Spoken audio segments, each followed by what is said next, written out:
week at Google, and then from Google I went to Other Ocean, where my friends Micah, and Kevin Wilson, who helped me make the Atari 2600 game, where they work, and they let me tour their office, and we had lunch and did an interview with Ars Technica, and then from there I went to Double Fine, which is like my favorite game company, and got to hang out with Tim Schafer, and had him sit in my DeLorean, so I've just been nerding out like all day. It's awesome. And where are you finding time to breathe? God. I'm not. That's, You're not breathing? Okay. I'm kind of out of breath all the time. Take a big breath. Okay, much better. Nice clean air. See, that's like the best part of being in this city, is being able to actually breathe. Yeah, it's beautiful. And this is I've been through here very briefly before. It was my first time hanging out. Definitely my first time driving around in a DeLorean in San Francisco. So it's a good thing to have. You automatically have like a certain amount of goodwill. Superman or Batman? Batman. Because Batman, you could really be Batman. Superman, you know, he's not even American. No. I'm just kidding. No, I'm telling George Perez. No, I love Superman. He's gonna be pissed for the American way, but he's, you know, that's the thing about Superman. He's actually like, it's a classic immigrant story. Superman has to come to Earth and learn to fit in by becoming a hero. Batman just darker and cooler, and I'm kind of worried about the Batman movies. I've been loving. Like, I'm so excited about the third one, but the Superman movie that Zack Snyder's doing, I don't know, not so sure. What do you? I'm excited. It could be awesome. I'm happy with casting. Yeah. So I'm really curious to see. I love Henry Cavill. I thought he was great in Immortals, and I'm really curious to see what he does with the curl.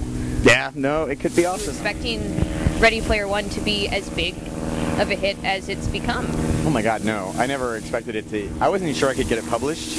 I felt like I spent years and years working on it, kind of between writing screenplays, and whenever I would, like sometimes I would just stop and get frustrated and wonder aloud to myself, am I ever going to even publish this book? Is this just glorified fan fiction? I'm kind of mashing up all of pop culture into one story, and I wasn't even sure if you could do that. So, and I thought, you know, they tell you when you write your first novel to write the, you know, write where you know, and write the book that you've always wanted to read. So I was just trying to please myself, and I thought maybe me and like a few other, you know, geeks scattered around the country might dig it, and it might find a small cult following. But I never imagined, you know, that it would sell in the bidding war, or that Warner Brothers would buy the movie rights, or that it would be a New York Times bestseller. How is my book about Duran Duran and Pac-Man and Atari, you know, a New York Times bestseller? It makes, you know, it makes no sense. And since then, I've found out that people who have never played video games ever still like it. They still dig it because they've absorbed enough of video game culture just by being around it to follow the story. It works like a straightforward adventure story. And also kids, teenagers, you know, it won an Alex Award, which is, you know, for adult books that young adults also love. And kids who were never even alive in the 80s like dig it because they'll read it with Wikipedia open and like look up the references as they go, or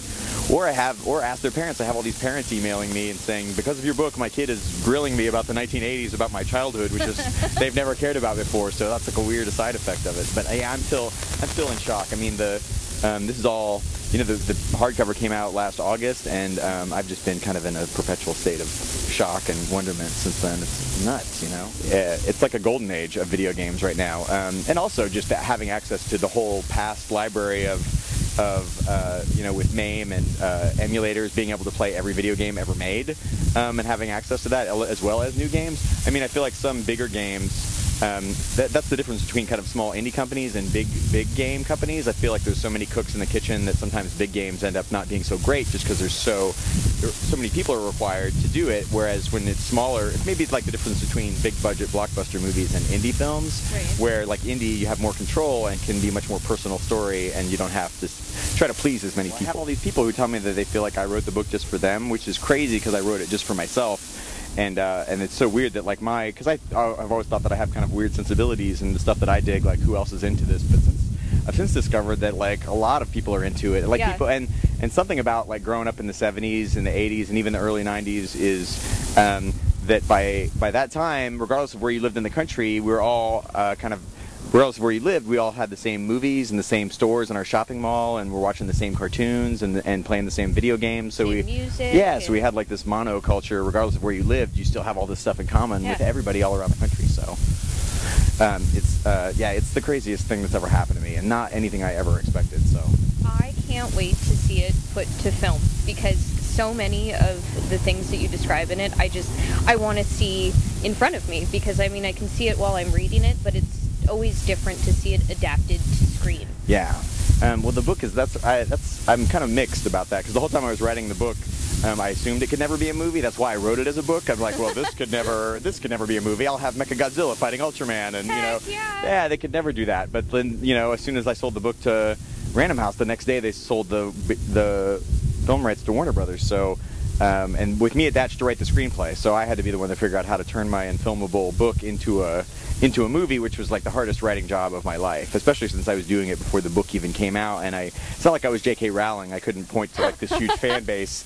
I kind of had to, try to make the changes as much as they could while maintaining, the things in the story that I want. But it's still in development, and until a director gets hired, I feel like it's, it's not real. It's not going to be real, and it's not really, they seem very invested in making it happen, but they can only make one or two of these big budget $200 million movies a year. When all the Sixers come in, and I'm like, yeah, I want to see this. This is going to be awesome. Yeah, I would love to see it too. I can't wait. I just, I try to maintain my enthusiasm. I had like kind of a weird experience with my movie Fanboys, where it got delayed like 3 years. It took 8 years to get made, and then 3 more years to come out after we finished it, and that's kind of made me jaded about Hollywood. So I just try to assume that it's going to take forever, and then if it happens, quickly, then it'll be a pleasant surprise. I tell people that as long as it takes less time than John Carter of Mars, that I will be happy. Or even Ender's Game, which is like a huge book that influenced me, and that I've always wanted to see made into a movie, and that came out in the 80s, and they just finished filming it now,